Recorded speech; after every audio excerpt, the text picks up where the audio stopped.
What's the purpose of this trip, and what do you hope to accomplish?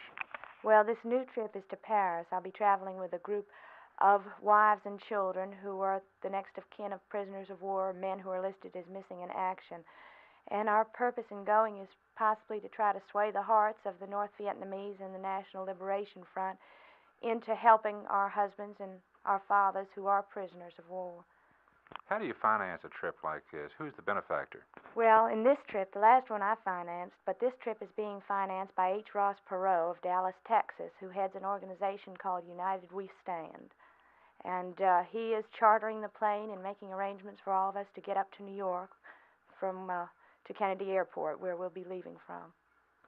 Isn't this rather an unusual time of the year to take off to go to Paris to appeal for relief of your husband on Christmas Eve and Christmas Day? Well, maybe it is the most appropriate time to do this.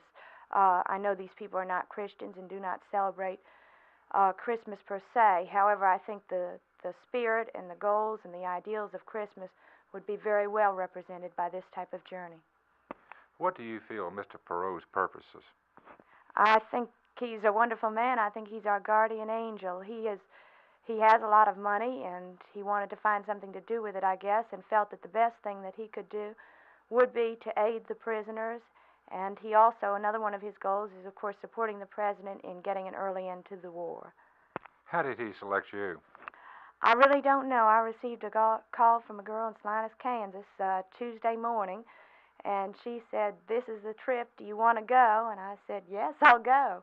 And I guess they just went through the list of next of kin and called down to see who would be willing to go.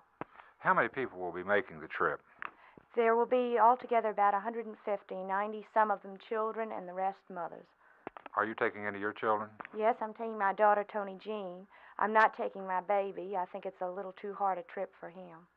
How do you think you'll be received by the Paris delegation? I really don't know. As I've told you before, I was received, I thought, very well in Cambodia. However, this is really the very super professional, super hard group that we're going to see in Paris. And so I don't know. As usual, I'm optimistic, of course.